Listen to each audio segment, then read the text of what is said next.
Assalamu alaikum students. Hope you are doing well with great state of Iman. Today we are going to learn chemistry grade 10th chapter number 2 and today our topic is calculate the concentration of a solution in titration using empirical data.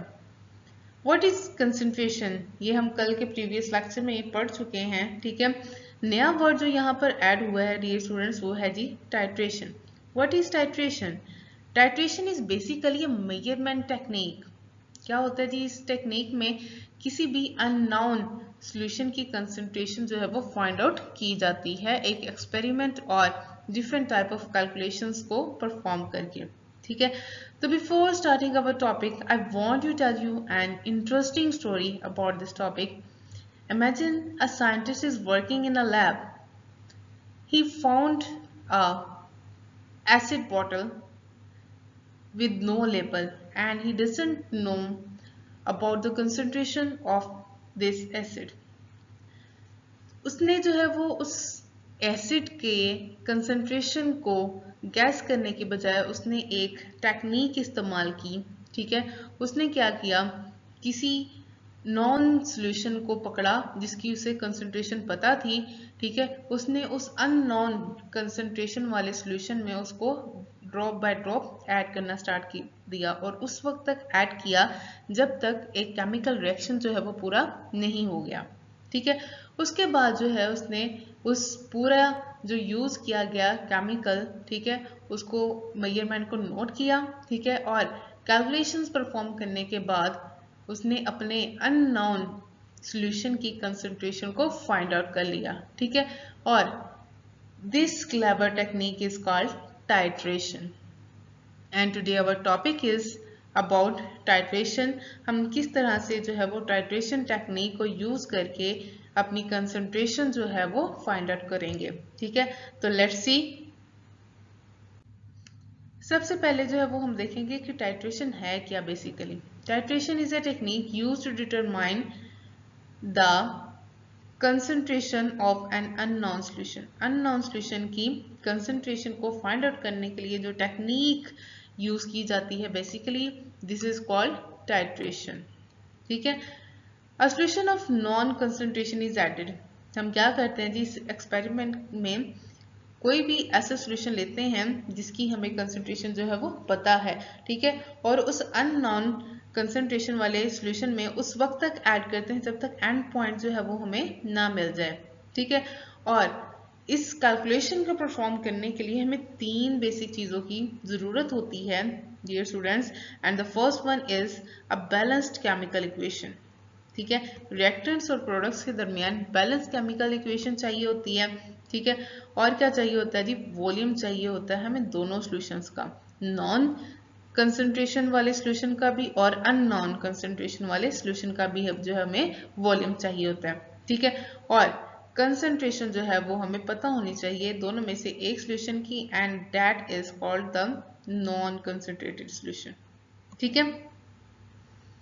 इसी topic के related है जी हमारी example 15.8, ठीक है। Question है जी हमारा, a titration is performed between NaOH and HCl, ठीक है। सोडियम हाइड्रोक्साइड और HCl के दरमियान टाइट्रेशन परफॉर्म की गई है, ठीक है, उस वक्त तक जब तक हमारे पास हमारा एंड पॉइंट नहीं आ गया, ठीक है। स्टूडेंट्स हमारे पास दो केमिकल्स दिए गए हैं. First one is NaOH and the second one is HCl. NaOH basically base है और HCl हमारे पास एसिड है, ठीक है। तो NaOH जो है सोडियम हाइड्रोक्साइड, इसका वॉल्यूम उन्होंने हमें दिया है 15 सेंटीमीटर क्यूब और मोलर कंसंट्रेशन इसकी हमें दी है जी 0.5 मोल्स पर डेसीमीटर क्यूब, ठीक है। और HCl का जो वॉल्यूम है दिया है हमें वो है जी 23 सेंटीमीटर क्यूब और इसकी हमने फाइंड क्या करनी है, कंसंट्रेशन फाइंड करनी है हमने HCl की, ठीक है। इस क्वेश्चन से हमें क्या क्या डाटा मिला है डियर स्टूडेंट्स, वो ये है कि हमें सबसे फर्स्ट पे पता चला कि टाइट्रेशन जो है वो किस दो सॉल्यूशंस के दरमियान हो रही है. First one is NaOH and the second one is HCl, ठीक है। फिर हमें पता चला कि वॉल्यूम जो है वो NaOH का कितना है 15 सेंटीमीटर क्यूब एंड कंसंट्रेशन जो है इसकी NaOH की सोडियम हाइड्रोक्साइड की is 0.5 moles per decimetre cube, ठीक है। और वॉल्यूम जो है वो हमारा HCl का कितना यूज हुआ, डेट इज 23 सेंटीमीटर क्यूब, ठीक है। और फाइंड हमने क्या करनी है, कंसंट्रेशन फाइंड करनी है हमने HCl की, ठीक है। तो लेट्स स्टार्ट। फर्स्ट स्टेप जो है ये हमने पीछे भी डिस्कस किया, कैलकुलेशन में हमें सबसे पहले जो है वो बैलेंस्ड केमिकल इक्वेशन चाहिए होती है अपने रिएक्टेंट्स और प्रोडक्ट्स में। तो हमारे पास एक न्यूट्रलाइजेशन रिएक्शन है, ठीक है। एसिड और बेस के दरमियान जब भी रिएक्शन होता है dear students, that reaction is called a neutralisation reaction because they form a salt and a water, ठीक है। एक सॉल्ट बनता है, दूसरा वाटर बनता है हमेशा न्यूट्रलाइजेशन रिएक्शन में। और न्यूट्रलाइजेशन रिएक्शन हमेशा होता है बेस और एसिड के दरमियान। तो हमारे पास भी यही दो कंपाउंड्स आए हैं, first one is acid and second one is base, ठीक है। तो हमने देखा कि यहाँ पर हमारे पास NaOH जो है इसका भी क्या है 1 मोल है, ठीक है। और HCl जो है इसका भी क्या है 1 मोल है।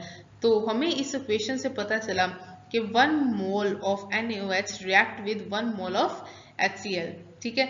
1 मोल ही NaOH का यूज किया गया है और 1 मोल ही HCl का यूज किया गया है, ठीक है। और हमारे पास बना क्या, बना हमारे पास वाटर और NaCl।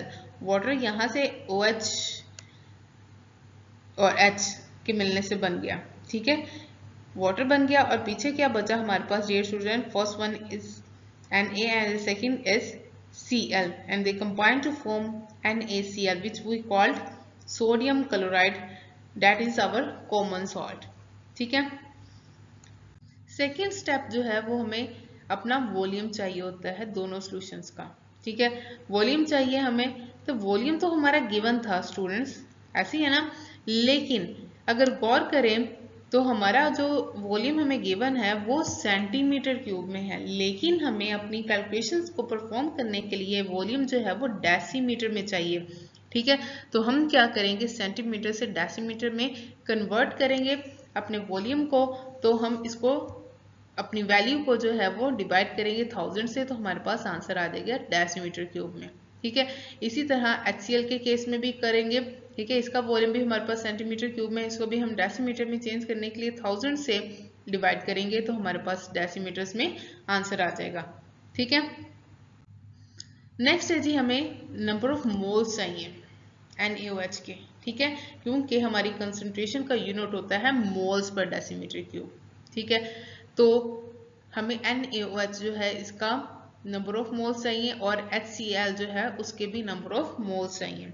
तो हम पिछले लेक्चर में मोल्स का फॉर्मूला पढ़ चुके हैं, number of moles is equal to the concentration multiply by volume, ठीक है।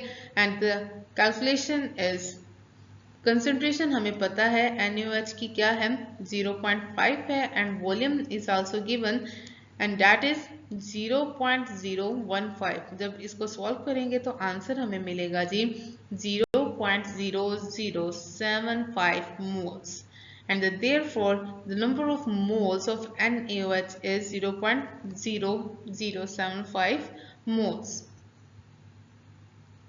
Step 4 है जी calculate the mole of HCl। Number of moles of HCl जो है वो हमने फाइंड करने हैं, ठीक है। तो बैलेंस्ड केमिकल इक्वेशन से हमने देखा था कि 1 मोल NaOH का न्यूट्रलाइज कर रहा होता है जी 1 मोल ऑफ HCl को, ठीक है। 1 मोल ही हमारे पास HCl का है और 1 ही NaOH का, ठीक है।